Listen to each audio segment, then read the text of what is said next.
Hi my friends, welcome back to the channel. Today we are going to be doing my end of year wrap up, and I've been trying to figure out how I wanted to do this because so many people pull out all the books that they've read, some people do tier ranking, and I'm gonna be honest, I really did not feel like grabbing every single book that I read this year and such, so I decided that I'm going to be tier ranking all of the books that I read in 2025. Now before we get into the actual tier ranking, I kind of want to get into my Goodreads reading challenge wrap up pretty much and such. So every single year you have a books of 2025 and such, where Goodreads basically gets together all the books that you read in 2025, gets you all of the stats and such, and then you can kind of go from there, see what kind of ratings you did and just how your year was pretty much. So just to make it a little bit easier on you guys specifically, I am going to start screen recording. I gotta find the thing itself and such. Where is the screen recording? There it is. Okay. Okay, I found it. All right, so if I've timed this out properly, which hopefully I did, you should be able to see it on the screen somewhere. But for my year in books specifically, I read 65 books with 22,202 pages read. That's a lot of twos. That's interesting to me and such. And the shortest book that I read was Love and Other Killers by Brendan Weaver. That one was a novella, I believe, that takes place after the Ruinous Love trilogy and such. And then the longest book I read was actually The Striker by Anna Huang. That one was 592 pages, almost 600 pages. I did not think that that was going to be my biggest one, but then again, some of the bigger books I did not get to in this year. I don't know where I was going with that, to be honest with you, but the average book length that I read in 2025 was 341 pages, so roughly about the size of like an average book. And then my most shelved was The Hunger Games. I did that as a little reread before reading Sunrise on the Reaping. And then my least shelved was my friend's book, Cross My Heart, that recently just released this year. My average rating and such for 2025 was 3.7, and that might be a little bit skewed because I like to do a lot of half ratings and like quarter ratings, and it just kind of depends honestly on what I'm feeling for a specific book, because sometimes I can be very picky with my ratings and such. And then my highest rated that I read this year was Sunrise on the Reaping, of course. I feel like everybody loved that book, and if you didn't, then you were, I don't know, to be honest with you. And then this is actually kind of a little bit of a cheat because my first review of the year is technically a reread and such, you know. I originally, when I first reread this, I put it as a 5-star, but if I were to go back, I would honestly say it's a 6-star because I like Pet Sematary a lot more than I do it, to be honest with you. Pet Sematary is the one that I really gravitate towards the most. I'm gonna look at the actual first book that I read and such and rated this year, which was This Winter by Alice Oseman, and the review basically says 4 out of 5 stars, a little novella to bridge between volumes 4 and 5. It was interesting to learn more about how Tori thinks and how Oliver thinks of his older siblings. Cute things happen and some not cute things happen. This was a lovely little bridge novella for Heartstopper. I enjoyed it a lot, and I did. I really liked it. I really liked the little like bridge nature that we got with this. And then these are all of the books that I've read in 2025, so I'll just do a nice little scroll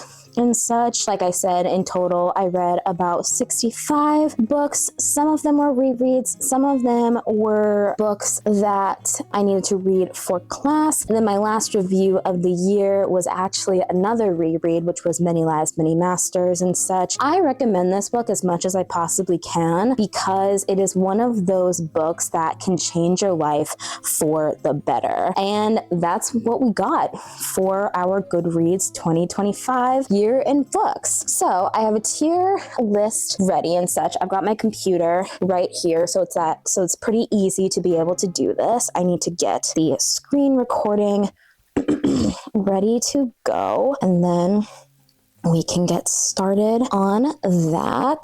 Okay, I should be recording right now, and you should be able to see it up on the screen currently. So yeah, so let's start at the top with the different tiers, pretty much. is what I'm thinking. My brain's kind of gone, so I apologize for that. But the first one that I have at the top is amazing. Give me 14 of them right now. These are my God tier books. These are the books that I absolutely loved reading this year. I just loved everything about them. 5s, even 6 stars and such, you know? And then I have Love You But Not God tier. These are like my 4s, 4.5s, maybe lower 5 stars. It just kind of depends. Like I love them and I still think about them, but they're not like a part of my soul like they are in Amazing. Give me 14 of them right now. And then the next one I have is I recommend, but I don't think about you. It's exactly how it sounds and such. I will recommend this book, but do I constantly think about them? Not really, no. And then this one is a little bit of a disappointment here, which is I Wish You Were Good, But You Weren't. These were books that I was really, really excited to read, and they disappointed me in some shape or form, pretty much, you know? And then I have Wait. I read this because when I was getting together some of these books, pretty much, I low-key forgot that I read a lot of them, to say the least. So that's why that's there. And then this one is Why Did I Read This? This is basically the category for I should have DNF'd it, 2 stars that I just didn't really like it that much and such. So without further ado, let's get into it. The first one that I have, I uploaded these in like the order that I downloaded them, like starting from like the beginning to the bottom, but like it's all kind of shuffled now. So like I have this right here, but the first one I have is The Hunger Games by Suzanne Collins. I'm gonna say for this one, amazing. Give me 14 of them right now. This is such a staple in my childhood, and rereading it again made me realize, because I hadn't reread these, or I hadn't read these since middle school when the series first came out, and I wanted to get ready for Sunrise on the Reaping. And rereading this made me realize how much I missed it and how much like storyline I missed. I didn't get to Mockingjay or Catching Fire, unfortunately. I started my reread just a tad bit too late, but that's okay. And then this next one I have is Scythe and Sparrow by Brynne Weaver. I'm gonna put this in Love You But Not God tier. This one is 100% my favorite of the series. I liked the characters, I liked the development, I liked the storyline a lot better than I did in Butcher and Blackbird. I think Butcher and Blackbird is my second favorite, and then Leather and Lark is in here somewhere, so yeah, it's down there and such. Maybe I'll do that after this one. But for Scythe and Sparrow, I loved the chemistry, I loved the storyline between the two of them, and it was one of the ones where like made me genuinely like laugh and not be too concerned, you know, if that makes any sense and such. But like I said, Scythe and Sparrow, Love You But Not God tier. And while I'm here, I will grab Leather and Lark as well too. And I'm not too sure if I should put this in Why Did I Read This or Wait, I Read This, because I'm thinking I don't completely hate it. I think I'm gonna put this in.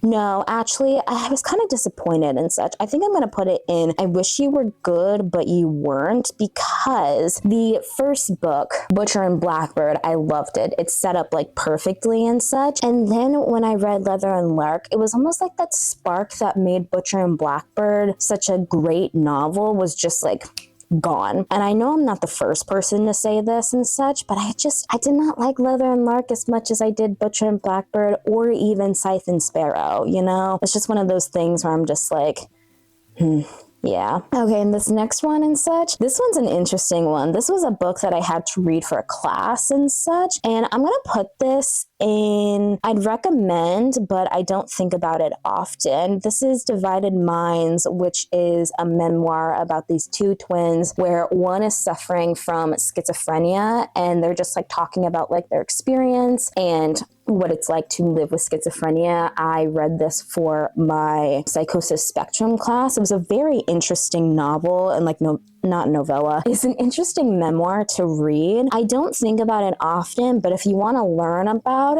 it, then I would 100% recommend it, because it's one of those things where like you can read it, but you don't need to like understand too much of the like schematics of schizophrenia, because schizophrenia is such a individual disease and it's a very rare disease as well too. It's a very rare like illness and such like that, you know? So yeah. And then we have the 4 agreements down here. Amazing. Give me 14 of them right now. This is another book that my mom recommended me to read, and it's basically a self-help book with spirituality and things like that. And basically it's talking about how we all have these different agreements within us, and these 4 agreements are basically the building blocks and how you can make a better life for yourself. I really, really liked it. I got a lot out of it, and it really made me kind of think about who I am and who I can be and such, you know? So yeah, I would recommend it 100%. Ooh, okay. And then Say You'll Remember Me by Abby Jimenez. I think I'm going to put this also in I'd recommend, but don't think about you, because I remember not really liking the insta love in this one specifically. I just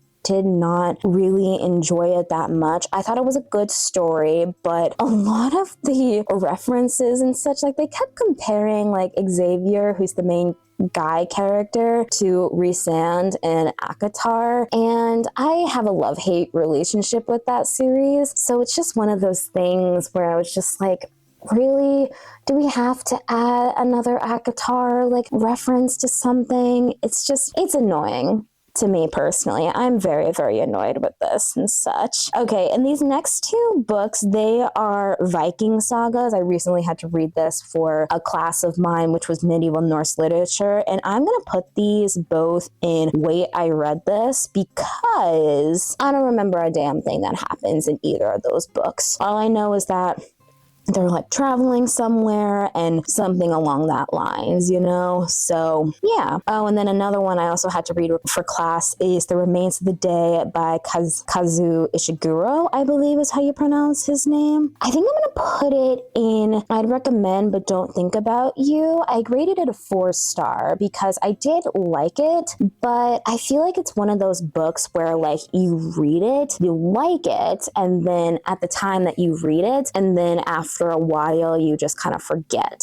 that you read it. Remember like the main parts, but you would like recommend it to like a friend or something like that if they're looking for what this book has. And it basically follows this butler and such. He's going on a road trip, and it's following after World War II, specifically in England and such, and basically following this guy and talking about his past in like being this butler and such during World War II, which was like heavy with like the Nazis in Europe and such like that, and just kind of following from there, you know? But yeah, that's where I would put that.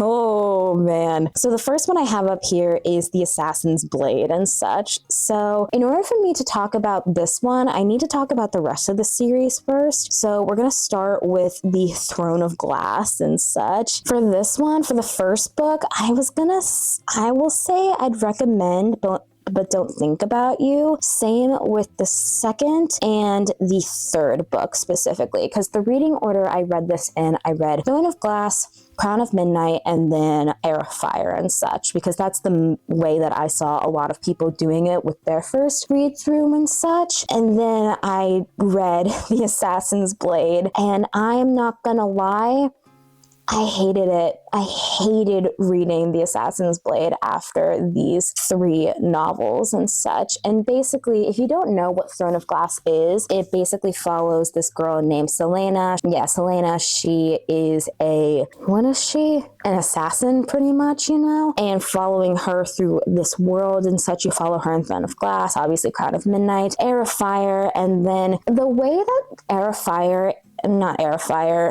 The Assassin's Blade is set up, it's 5 different novellas all bound into one book, pretty much. You know, so you have the assassin and whatever. I don't even remember the names of the novellas, but I hated my time with this because by the time I had gotten done with Heir of Fire, I just wanted to move on to Queen of Shadows. And honestly, I should have moved on to Queen of Shadows after Heir of Fire, because what do you mean I'm supposed to have a little bit more of an emotional turmoil since The Assassin's Blade is 4th within the series? Because I'm gonna be completely honest with you, I did not like Selena that much.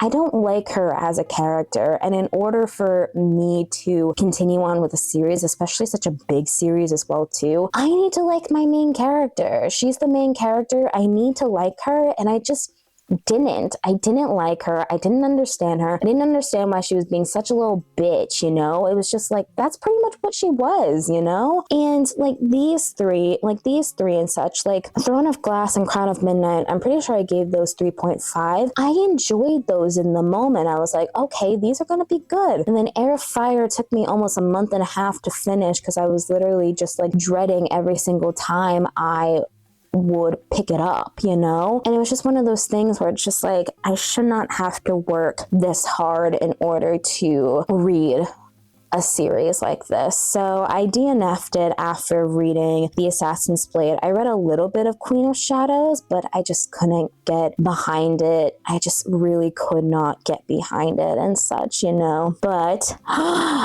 something to turn it around. We have Atmosphere by Taylor Jenkins Reid. Amazing. Okay, come on. Why is this not going up? Hold on. Amazing. Give me 14 of them right now. This is the best book that I have read in 2025. If you guys haven't seen the video of me absolutely crashing out over this book because of how much I loved it, you need to go check it out. It is so good. This book is so heartbreaking. I listened to the majority of it on audiobook, but I also would recommend doing immersive reading because it is so good. It is so sad, but it's so joyous and it's so amazing. And by the end, I was like, can we get an epilogue, please? You just leave me on that. You just leave me there, you know? I get why she didn't probably want to do an epilogue, but still, it's just like one of those things where it's like, can I have an epilogue, please and thank you?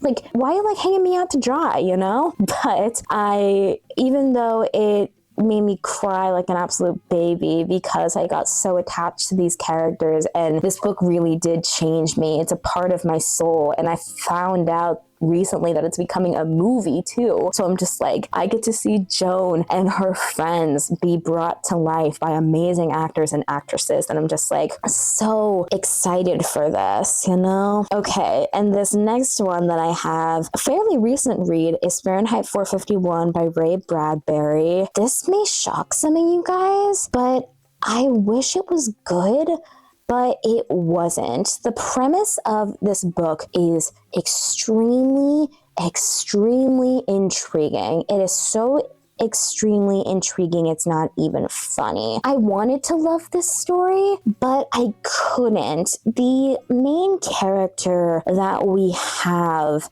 he is supposed to be somebody that we can root for, but I didn't like him. I get what Ray Bradbury was trying to do, basically talking about the society that will burn the printed book and such because they're afraid of what, like, to learn from it, you know? But the way he executed it, I can see why people like it. I just did not enjoy the kind of like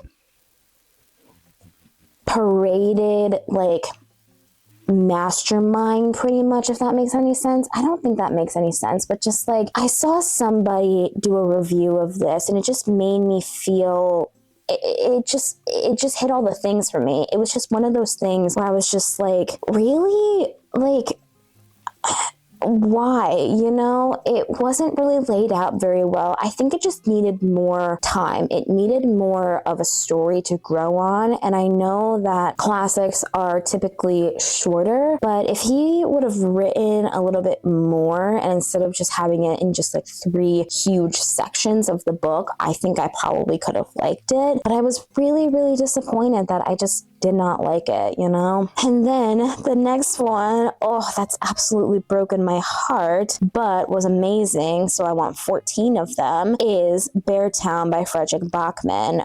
I have seen Frederick Bachman everywhere. Everybody loves his writing, so I was like, okay, let me get on to this. We shall see if I actually like his writing. Turns out I do.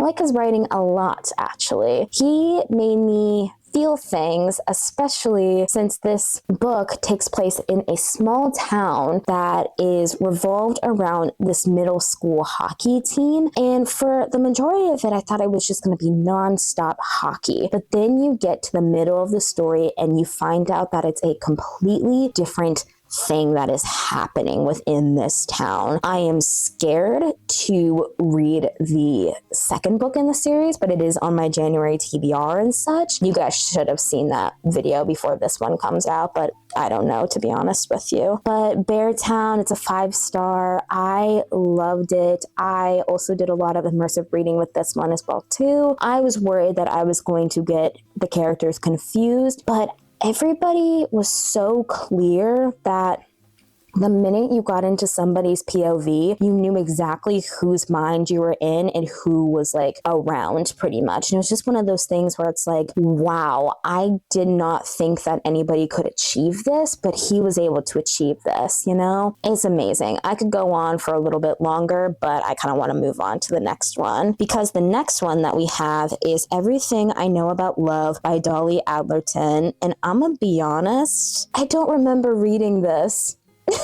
I'm not gonna lie, I had it on my 25 books to read in 2025, so I knew I wanted to read that because so many people like her story and like her writing style, so I'm like, I'll read her memoir because so many people like love her memoir, you know? But I just did not end up enjoying it that much, to the point that I literally forgot that I read it. Like, you know, the only thing I really remember was these recipes that she put in, and I know it's basically a memoir talking about like finding self-love and not needing to find it in romantic relationships that much, you know? But I just low-key kind of forgot, to be honest with you. I forgot, you know? And then next one we have up is Never Lie by Frida McFadden. I'm gonna put this in love you but not God tier and such. This was actually the third Frida McFadden like full book that I read by her, because the first book I read The Boyfriend, second book I read The Housemaid, which that should be in here somewhere. Yep, it's in there somewhere and such. But with Never Lie was the first one that I really did like another independent like standalone that I actually liked. I liked the way it was set up. I liked the way that like the story was and such, and it was a very intriguing backstory, you know, because it follows this couple, this newly wedded couple who is trying to find a house, and they get stuck in a snowstorm of this really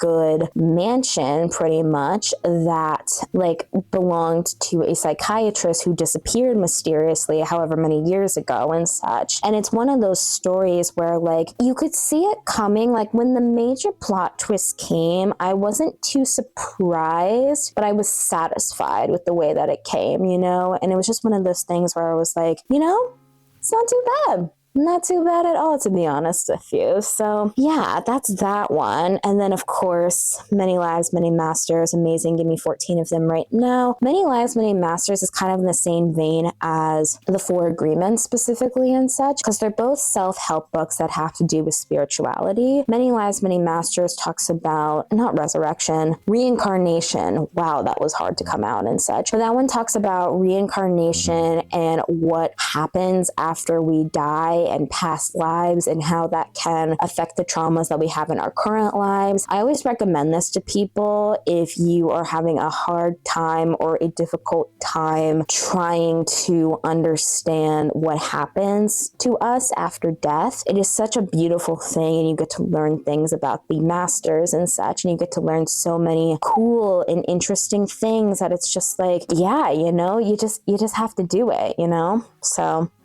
yeah, I recommend that specifically. And then we have James by Percival Everett. This one's gonna go in I Wish You Were Good, But You Weren't. Everybody and their brother that I had seen before reading this book said that they loved it, said it was beautiful, said it was an amazing rendition of The Adventures of Huckleberry Finn. And I was disappointed. I didn't like it that much. It's like a low 3-star for me personally. I don't think I could give it anything below like a 3-star because that just seems mean. I was just like when the end came, I was like, oh, okay, like that's it. And it might have been a little bit of a detriment to me not reading The Adventures of Huckleberry Finn beforehand. So maybe it would change my mind if I read Huckleberry Finn and then reread James again, but I don't think that's really gonna happen because there's a lot more books on my radar that I would rather get to than that one specifically. So yeah, this one was just kind of a disappointment. Oh, this is a sweet one. Before I Let Go by Kennedy Ryan. This one's going to go in Love You But Not God tier. I love the way that Kennedy Ryan writes. This is the only book I was able to get of hers done this year. I want to read the other books in this series, which is, I believe it's This Could Be Us and Can't Get Enough or something like that. It's something along those lines, but this one followed a divorced couple who is figuring out co-parenting while also realizing that they still have feelings for each other and just like going through life and different things like that. It's one of those things where it's like, I didn't think it could be very beautiful. I mean, I knew it was probably going to be beautiful, but I just didn't realize how much of it almost kind of mirrors like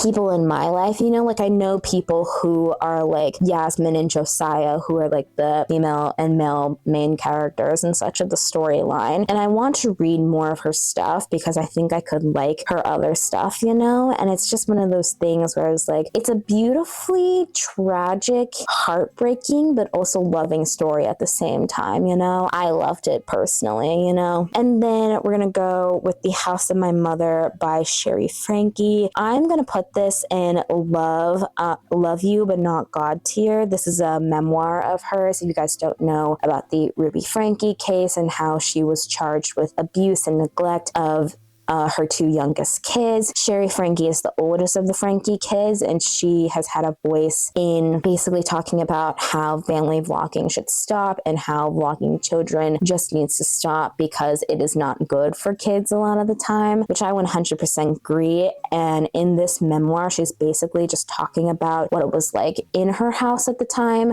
what she did to kind of like escape that environment, and how she was able to help her siblings out because she knew that something bad was going on beyond the surface and such. And I recommend it to anybody who likes these types of books, you know? And then we have Death Row by Frida McFadden. I low-key cannot remember a single thing about this, so we're just gonna go into, wait, I read this, you know? And then another one on here is Love and Other Killers by Bryn Weaver. I'm gonna put this in I'd recommend, but I don't think about you that often. It's a cute little novella. If you liked the Ruinous Love trilogy and want to just see a little bit more of these characters, it's told in Salone's point of view and such, and it just basically follows the events of Scythe and Sparrow, and it's a really interesting kind of like bridge between this series and her other series that's coming out, which I believe is the Seasons of Carnage trilogy, I think, but I can't remember off the top of my head. But nothing much to say about that one. It was a cute little novella. Okay, and then we have The Message by, I can't remember how you pronounce this dude's name and such. And I'm not gonna lie, I'm gonna put this in, wait, I read this because this was another book that I had to read for class, and I don't remember a damn thing about it. I'm not gonna lie, I really do not remember a damn thing about it. So yeah, we have that. And then The Last Word by Taylor Adams, amazing. Give me 14 of them right now. This is literally the best thriller that I have ever read in my entire life. It flipped the word thriller on its head, and it has so many different surprises that I don't know if this happens with you guys and such, but when I sometimes am not truly into a thriller, I can sometimes try and predict the plot twist or just being like, I really don't care for these characters. But for this one, I just let the story tell itself, and usually when I let the story tell itself, that means that it's usually a good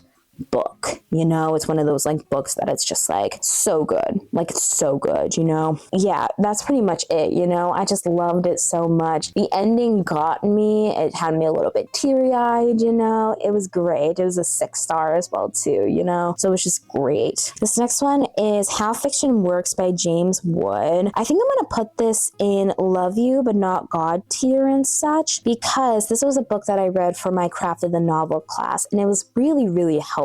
It's basically a book pretty much talking about how fiction works within the literary space, how you work with it, and what exactly are the different elements that come into fiction writing just in general as well too, you know? And then another one that I have down here is This Winter by Alice Oseman. I'm also gonna put this in Love You But Not God tier. Like I said at the beginning, this is a little like novella in between volumes 4 and 5 to account like what happens in between that time, because in season 3, I believe, of Heartstopper, it takes a little bit from volume 4 into this novella and volume 5 as well too, you know, because the movie is basically going to be delving into a couple things in volume 6 and such, and we still have not gotten volume 6 yet. I think it's coming out in July of next year. We still don't have a cover for it quite yet, but I'm betting it's going to look really, really good. And it was just a cute little novella. It takes place on Christmas Day, so you can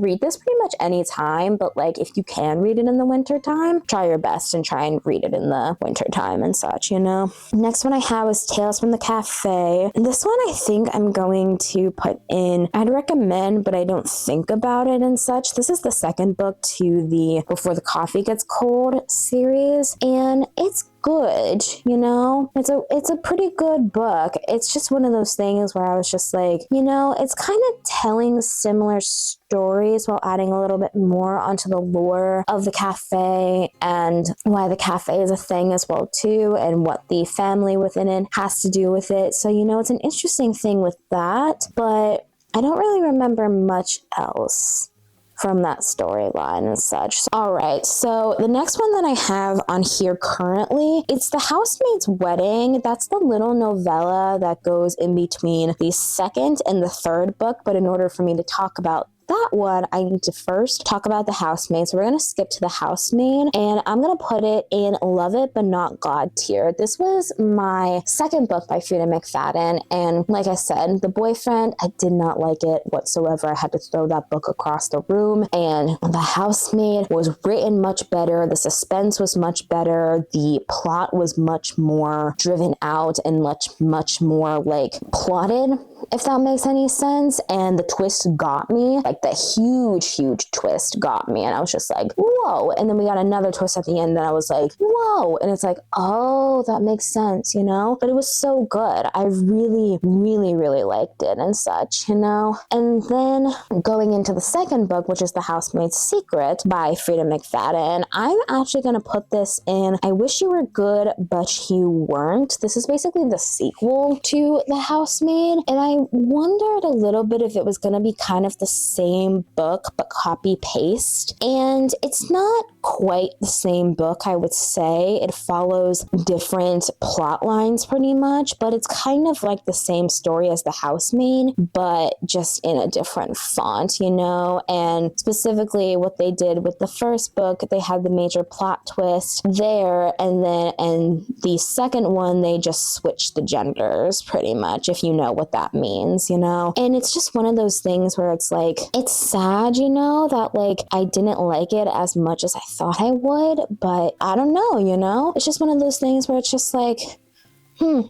you know, did it need to be there? Probably not, you know? And then, of course, The Housemaid's Wedding. I am gonna put this in low-key, why did I read this and such? I'm not gonna lie, I did kind of read it just so I could get to 65 books with the added of Many Lives, Many Masters and such. So with this one, it's not even like a true thing that I hated. It was entertaining, but it was just one of those things where like almost kind of reminded me of like a cash grab thing, but I'm not gonna put anything into Frida's mouth. She can do whatever the hell she wants with her stuff because it's her story and her books. But after this one, I don't think I'm going to come back to it. And even if I do, I need to take a really long break. And then I have Under the Whispering Door by TJ Klune. I'm going to do Love You But Not God tier and such. I loved this story. Specifically, I loved the found family that was in this and the like lovely little story of love and friendship and just like basically it follows this dude named Wallace. He's dead and he is like pretty much a ghost, but then he meets these like people and he kind of starts forming a little found family with them, and it's sweet, you know? It's fun, it's loving, it's very much one of those things, and it's also got a queer love story in it as well too, so like a lot of like representation with that. It's just so beautiful. It's very beautiful, you know what I mean? So yeah, the next one that I have is Carrie Soto is Back by Taylor Jenkins Reid. That one's also going to go in Love You But Not God tier. This is actually I think it's my lowest rated book of hers because it's a 4.25. I still enjoyed it, but it was one of those where it was like, I didn't feel as connecting to it as I did with like Seven Husbands and Atmosphere or even Daisy Jones and The Six. I did get emotional and such when something happened that like was meant to be a tearjerker, you know, but it's definitely my quote unquote least favorite of hers. I put those in air quotes because like nothing that this woman can do is no wrong, you know, like she can't do no wrong with this, you know. Okay, and this is a little bit of a disappointing one and such like that. It's Heartless by Elsie Silver. I'm gonna go with Why Did I No, actually, I don't know if I should put it in I Wish You Were Good But You Weren't. I didn't really have any expectations going into this one, but I did not like it. I had to look up like the ending and such like that because I didn't want to read the ending, you know. The book was low-key just kind of pissing me off, and I was just like, really, like, why are we doing this, like, you know. And like the age gap was fine. I don't know, to be honest with you. I don't know if I'm an age gap girl, you know. I think the highest I've ever like done it with is maybe like 10 years, and this one was 13, so it was just like okay then. I just really do feel bad about that, but I do want to continue on with the Chestnut Spring series since I did start the first book, which is Flawless, which is down here, which I'll talk about that a little bit later once it gets close enough. And then next one I have is A Killing Cold by Kate Alice Marshall. I'm gonna put that in I'd recommend but don't think about you, mostly because of the fact that like it was good for what it needed to be. I listened to it mostly during a snowstorm, and it was like right near the end of the semester when the snow was starting up, you know, and things like that. So I was commuting back and forth within the snow. I came home one night and it was like snowing, and I was listening to it on my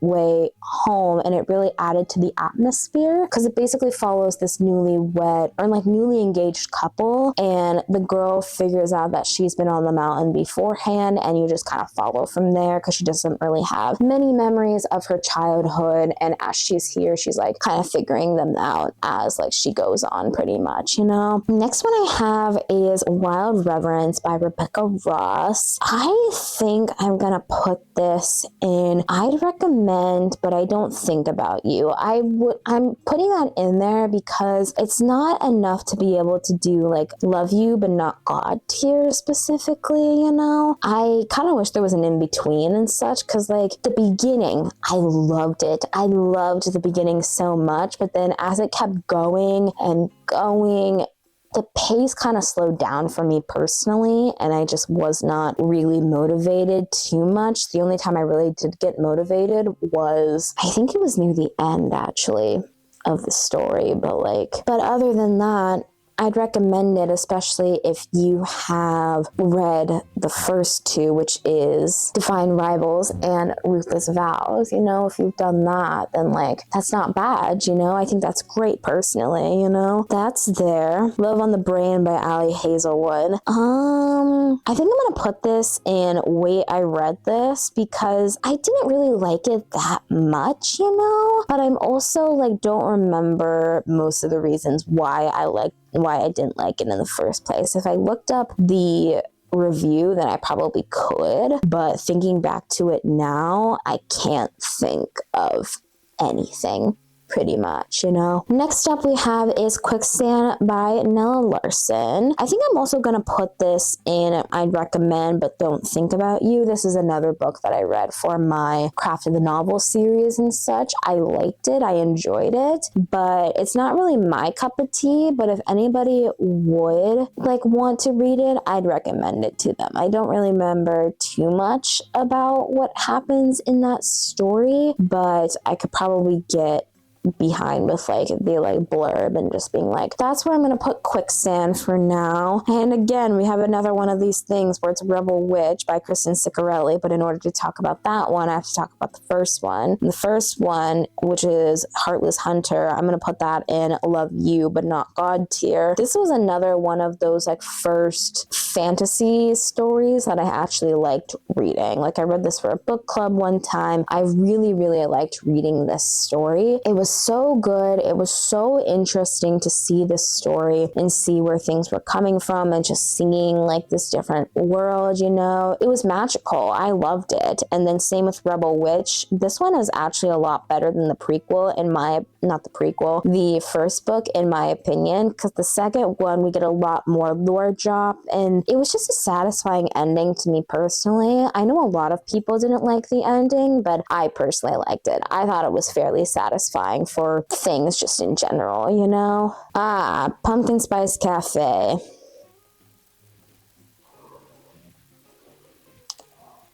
Yeah, I should have DNF'd that one when I had the chance. Unfortunate. And then we have Pet Sematary, which is my reread. It is amazing. Give me 14 of them right now. It is a very sad story, so overall trigger of death, especially in that one. But it is one of my favorite Stephen King stories of all time. I think for me, it even beats out It. And I've loved It for such a long time, ever since I was a kid. And with this one and such, I don't know why, but I felt a lot more connection to Pet Sematary on the second read through than I did for some of the other books that I've been reading, you know, and just things like that. And the next up is Vera Huang's Unsolicited Advice for Murderers. I think I'm also going to put that in I'd recommend but don't think about you, because I did like the story, but I don't think about it that often, you know. It's like a 3-star, like maybe it'll pop into my head, but like if anybody's like wanting a story like that, that's one of the first things that I will recommend. That is like that story pretty much, you know. And then another one that's kind of in a similar vein is Wretched by Emily McIntyre. That one would go in I'd recommend but I don't think about you. That one I believe is the third book in the Never After series. It goes Hooked, then Scarred, Wretched, and then 3 other books after that. I can't remember what it is off the top of my head. Wretched is obviously the third book. I much preferred the second book to the third personally, you know. They are interconnected standalones that have to do with kind of quote unquote retellings of like popular folk tales and like fairy tales, you know. And this one was basically a retelling of The Wizard of Oz pretty much, you know, with like the poppies and things like that. And it was a very, very interesting storyline, but I didn't really connect it that much personally, you know. And then this next one I have is Loveless by Alice Oseman. Amazing. Give me 14 of them right now. I gotta put this down. Oh yes, perfect. I loved the story. It was so sweet seeing the different queer representations with like asexuality and being aromantic, and bisexuality, pansexuality, being gay or lesbian or things like that. It was really, really nice to see that stuff pretty much. It was very, very good to see that, you know. I loved it. It's very much a book that I think deserves a lot more hype than it's getting pretty much, you know. So, but yeah, I really, really liked it. And then another one is Meeting Millie by Clara Ashton. This one is also good, but not God tier. It's not quite God tier yet. It could be though, but like I remember this one was a cute like sapphic romance that looks at an older woman kind of figuring out her sexuality, and I feel like that's a lot of like misrepresentation, not really like misrepresentation, but just like there's not as much representation with queer characters who are figuring out their sexuality when they are much older than like the like teenagers and like things like that, you know. So I liked that representation that you had there, you know. It's great, honestly. I really liked it. I plan on continuing on with the other interconnected standalones within that book series. So yeah. And next up we have is Wild Dark Shore by Charlotte McConaughey. That one is going, oopsies, not there. It is going into amazing. Give me 14 of them right now. I did not think that I was going to like this book as much as I did. I'm not going to lie. I read it because so many other people were reading it and really, really loved it, you know? And I was like, I'll try it. Why not? I ended up crying at work because of this book. You heard me right. I ended up crying at work because of this book. Again, another audiobook that I listened to that was absolutely fabulous. You know, it was very, very gorgeous, very, very beautiful. I loved it. I loved it so much, you know. And it is very much a fiction novel with a mysterious undertone, and the payoff that you get in just like following these different characters is so amazing. It's so great. I love it. I love this story so much. It's so amazing. So I'm just like, yes. Oh my goodness. Yes, yes, yes. And then the next one I have is The Missing Half by Ashley Flowers. This book low-key honestly disappointed me. So I'm going to put it in I Wish You Were Good, But You Weren't, because of the fact I read All Good People Here by her back in like 2022 when I was first getting back into reading. This was well before I started this channel and such, you know, and it was okay, but there was a couple things missing, and like a little bit of it was just kind of like off kilter, and I just was like very, very disappointed. I don't know why. It's just like I just truly don't know, you know. This next one down here is Death of the Author by Nnedi Okorafor, I think is how you pronounce the name. I can't quite tell from here. And honestly, I would recommend it, but I don't think about it that often. I was kind of debating with this and such because it's an interesting story. It's a storyline that 100% needs to be told, you know? But it's also how you get there as well, too. It's just like, whoa, whoa, whoa, you know? And the story is very interesting. It's kind of exactly how it sounds. You have The Death of the Author, where it's kind of like a book within a book itself. You have like an actual like story itself, and then the actual like story that's following this author that made this book basically called Rusted Robots, where it's a sci-fi series or like a sci-fi book that talks about how AI has taken over the world and humans are no longer in the world, pretty much, you know. So it's an interesting thing, you know, and the ending was very interesting. So yeah. And then Heartstopper Volume 5. Oh, nope. And that goes into amazing. Give me 14 of them right now. Give me 14 of them right now. I can't wait for the 6th volume to come out along with the movie. I'm very scared because it's going to be ending and I don't want their story to end. But like Stranger Things and such, everything must come to an end. And I'm recording this after volume 2 dropped yesterday. It's like the 26th as I'm recording this and such. So I'm feeling it. You know, so I'm like feeling like that thing as well too, of like that's going to be ending soon as well. And I'm just like, ugh, I'm not ready for it to be done with, you know. That one is that. And of course, Red, White, and Royal Blue is an amazing. Give me 14 of them right now. Another reread of mine, one of my favorite books of Casey McQuiston's personally, and is the first book that really kind of got me into queer romances and such, and like looking at LGBTQ romances, you know. And it was one of the first like movie adaptations that like a contemporary movie adaptations I had watched. And I will say I much prefer the book to the movie, but because of what they had to cut out of the book to make it into the movie is pretty good, even if you don't want to read the actual book, which I highly recommend that you do read it because I love Casey McQuiston's work and I'm really excited to see what they do further in their career, you know? And then another one that's going up into amazing, give me 14 of them right now, is, of course, Radio Silence by Alice Oseman. I loved this story so much. It wasn't even funny. I remember connecting to them and just being like, can I join your guys' podcast? Because it basically follows these two people who are keeping secret identities on the earth and such, and they end up collaborating on this podcast. And then one night when they're making their podcast, they are drunk and they forget to add voice emulators and voice modulators to like change their voices and such, so nobody knows who they are. And then they have to basically come to terms with like being themselves, you know, seeing if they will like trudge on or if they will like be hit with radio silence, you know. It's a really, really good metaphor, you know.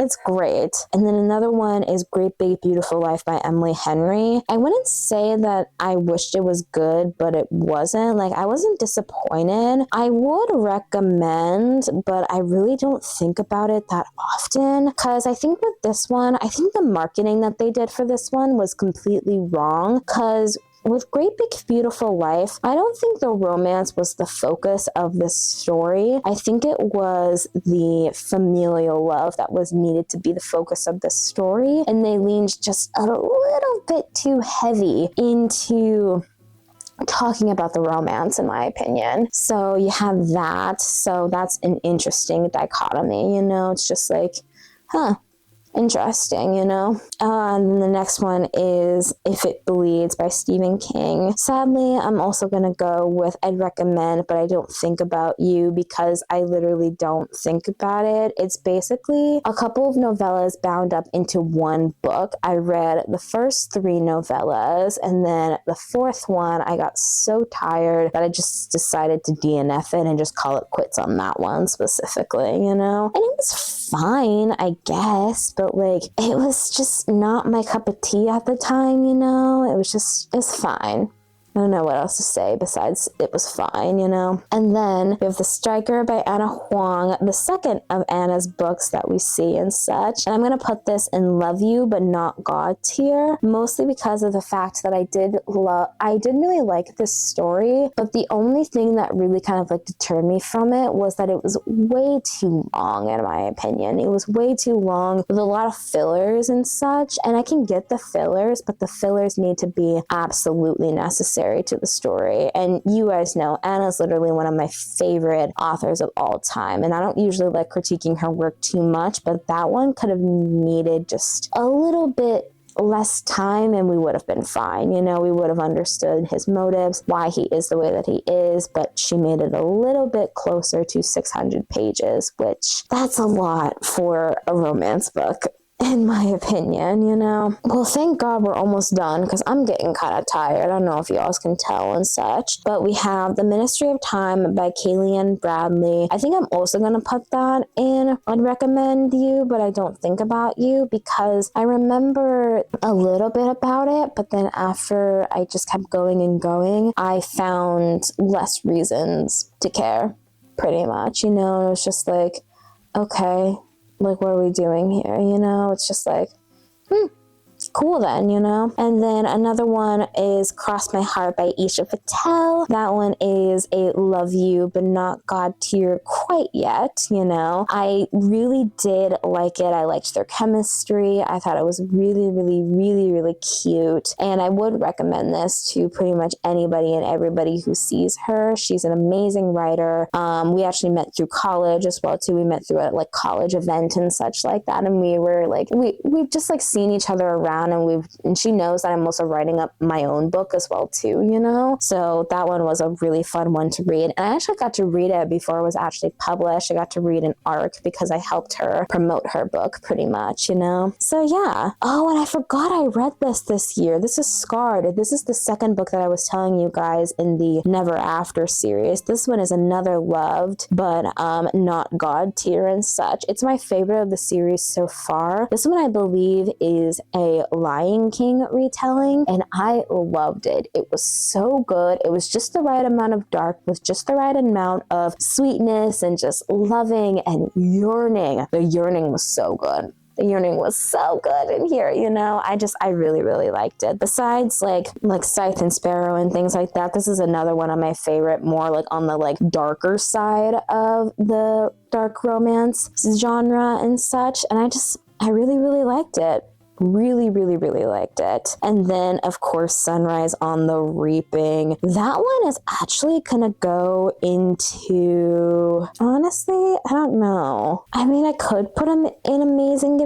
Yeah, let's put it in Amazing. Give me 14 of them right now, because it is a really, really good series, and it's a really, really good prequel, and it did have its flaws. Specifically, I didn't really cry during like most of Hamish's games. What made me cry was that goddamn epilogue. That epilogue made me so sad. It wasn't even funny, and I'm scared to see how that's going to be portrayed in the movie, but I'm excited at the same time, you know? And then of course we have Same Soul, Many Bodies by Brian Weiss. This one is another amazing. Give me 14 of them right now. This is the same author that wrote Many Lives, Many Masters, and this is a similar book of like Same Soul, Many Bodies. And this one, I believe, talks about future lives and looking into the future and what your lives could be and such, you know, if you like treat this certain trauma and do stuff or whatever, you know. And it's again another life-changing thing where it's just like you have to read that after Many Lives, Many Masters, because if you read it just by itself without reading Many Lives, Many Masters, it's not going to compute in your brain that much, if that's that's what I'm trying to say. It's not going to commute very well in your brain if you don't read the first one and then you know what I mean. This girl's getting tired, and thankfully we only have a couple more left and such. Yes, and then we have Flawless by Elsie Silver. I'm going to put this in Love You But Not God tier. I read this for a 24-hour readathon, I believe, and I genuinely liked it. It was a 4-star. I really, really, really, really liked it, which is why I was really saddened that I didn't like Heartless by her, but it's not deterring me from not picking up the series again. I really want to pick up the series again. I have Powerless, which is the 3rd book, I believe, in the Chestnut Springs series, you know? And of course, this one, it followed Rhett in Summer. I loved their chemistry. I loved their banter. I loved everything about it, you know? I really liked these two a lot more than Willa and Cade in Heartless. I don't know what it was. I just liked these guys a lot better than I did the other one, you know? So yeah. And then another one we have is The Niggle Boys by Colson Whitehead. This one's going to be another I'd recommend but don't think about you. This one's kind of like a historical fiction based on an actual real like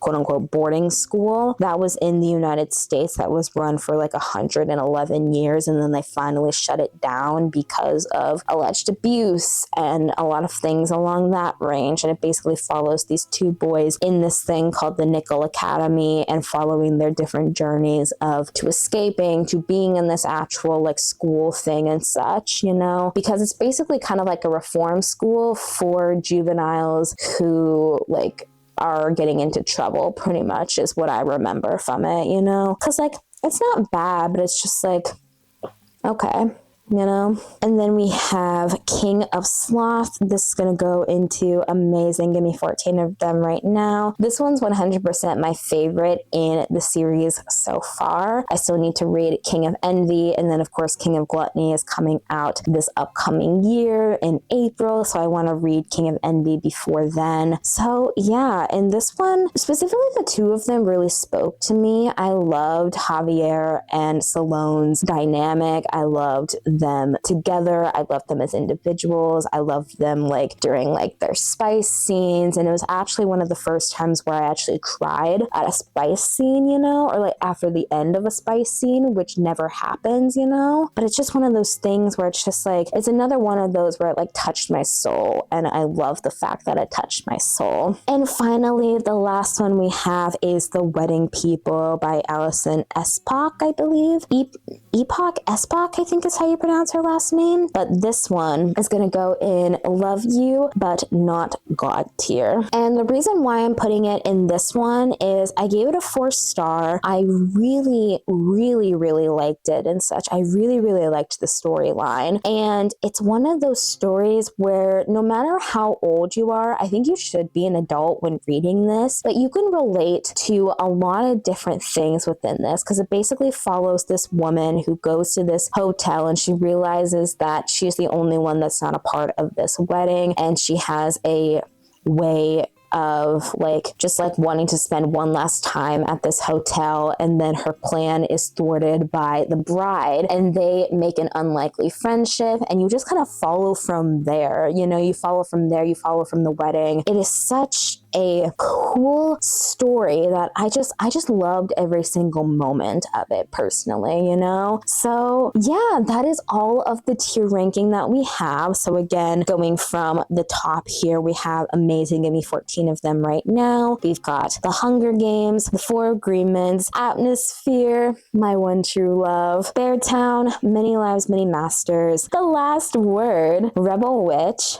Pet Cemetery, Loveless, Wild Dark Shore, Heartstopper Volume 5, Red, White, and Royal Blue, Radio Silence, Sunrise on the Reaping, Same Soul Many Bodies, and King of Sloth. Going down into the Love You But Not God tier, we have Scythe and Sparrow, Never Lie, Before I Let Go, The House of My Mother, A Daughter's Quest for Freedom, How Fiction Works, This Winter, The Housemaid, Under the Whispering Door, Carrie Soto is Back, Heartless Hunter, Meaning Millie, The Striker, Cross My Heart, Scarred, Flawless, and The Wedding People. For the I'd Recommend But Don't Think About You, we have Divided Minds, Say You'll Remember Me, The Remains of the Day, Throne of Glass, Con of Midnight, Air Fire, Love and Other Killers, Tales from the Cafe, A Killing Cold, Wild Reverence, Quicksand, Furious Wong's Unsolicited Advice for Murderers, Wretched, Death of the Author, Great Big Beautiful Life, If It Bleeds, The Ministry of Time, and The Nickel Boys. And then for the smaller categories down here, I Wish You Were Good, But You Weren't, Leather and Lark, Fahrenheit 451, James, The Housemaid's Secret, and The Missing Half. And then for the Wait, I Read This, Raffenkaus Saga and Other Stories, and then the Saga of Laxdale, Everything I Know About Love, Death Row, The Message, and Love on the Brain. Yeah, that's there. And then the last ones I have is Why Did I Read This, The Assassin's Blade, The Housemaid's Wedding, Heartless, and The Pumpkin Spice Cafe. So yeah, that is everything. And now it is time for the outro. Thank you guys so much for coming with me. I had a really, really fun reading year. And as for goals, I don't know what I'm gonna do for that one specifically off the top of my head. What I'm thinking is I think I'm probably gonna want to read 55 books, I think, just to like bump it up a little bit. I have a little bit more free time in order to be able